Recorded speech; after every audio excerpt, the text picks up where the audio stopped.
po natin makikita yung ating mga birds. Peafowl, peacocks. Yung peafowl po, yun po yung tawag sa kanila as a group. Peacocks po, identification yun ng lalaki. So sila po yung may magagandang plumage. Yan, nandito po sila sa loob. Ayan po, pwede po tayong pumasok dito at umikot. Yes po.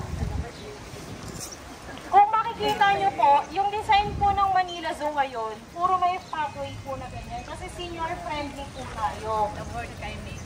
Yes po, yung mga senior po na gustong umikot ng naka-wheelchair, maa-access na po nila lahat na. Hindi ka kanya noon. Yes po. Pambata noon.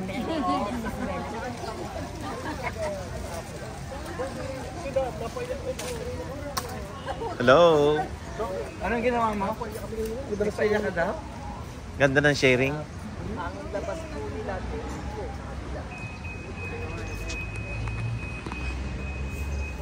Hindi po kasya sir.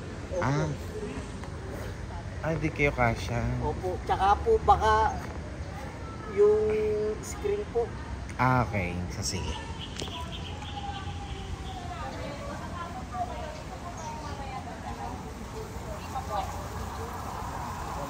Sige po, tingnan niyo po muna. Anong meron dito, Ineng? Meron po tayo ditong group of peafowls. Yan po, peacocks. Peacocks. Yes po. Yan, dito po tayo. Dito daw, lalabas ulit.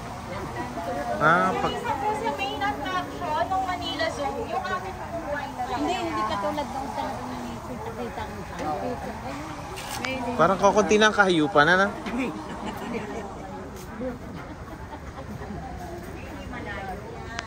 So, yung white tiger po natin dito, ang pangalan po niya ay Kois. Bali si Kois po, binigay po sa Manila Zoo noong panahon ni Mayor Tito. Kaya Kois po yung pangalan niya. Siya yung pinakabatang tigre dito po sa loob ng Manila Zoo. Yan. Yan po siya. Pinakabatang tigre sa loob ng Manila Zoo. Isa lang yan. Meron po tayo ditong dalawang white tiger.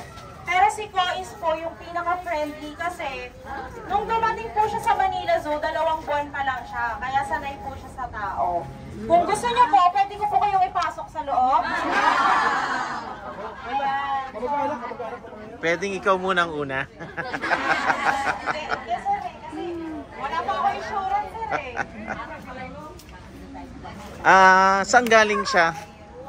Si Kois po is galing sa Anonymous. Donated po. Donated po si Kois. Pero anong bansa? Hindi ko. Wala akong idea, sir eh. Kasi nung dumating po ako sa Manila Zoo, nandito na si Kois. Baby po siya noon. So ngayon po, nagtatry na po tayo na i-breed si Kois. So kung makikita nyo po, kung nandyan po yung kasama niya, meron po siyang kasamang female na orange tiger kasi po gusto nating ma-breed na si Kois. Kanya lang, masyado pa po siyang makulit, ayaw pa po niya. Kapag kaya karning ko na yun, katang baka? Ayan, so yung mga tigers po dito sa Manila Zoo, kumakain po sila ng meat twice a day. Ayan. Tigre. Ayan po yung kanyang girlfriend. Kois, opo. Actually, mas matanda po yung babae. Pinibreed po sila, kaso si Kois parang gusto niya makipaglaro pa. Kaya, opo. Sige po, lapit po kayo. Mag-picture po kayo. Sa libro nila nakikita sa libro na. Ay, ang ganda pala.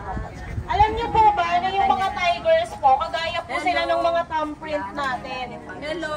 So each tiger has unique stripes. So lahat po ng tigre makikilala sila through their stripe kasi wala po silang katulad. Opo. Ay, ganda ng kulay. Yan. So ang mga tigers po, sila ang biggest species ng big cats. So mas malalaki po ang lahi ng tigre kaysa sa mga leon. Kababae. Opo. Mas malaki pala. So dito naman po sa kabila, nandito po ang ating biggest species of rodents. Sila po yung pinakamalalaking species ng Grass eater po sila. Saang bansa yan galing? Saang bansa ba guys?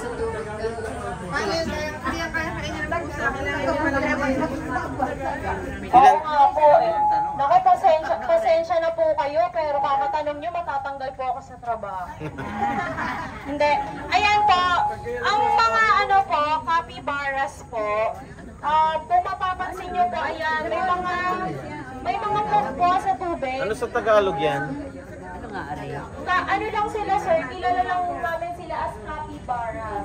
Wala pa silang Tagalog name. Wala? Parang Yes, lahi. parang yung kinakain nila. Yung sa tubig, oh. Yes po, then. Amphibian. So, ayun po, ano sila, dumudumi sila sa tubig para matamo yung smell nila dun sa mga gustong kumain sa kanila. Then yung food nila, kinakain po nila yan. Yes po, kasi nakakakuha daw ng nutrients yan. So, kinakain nila. May lahi ng...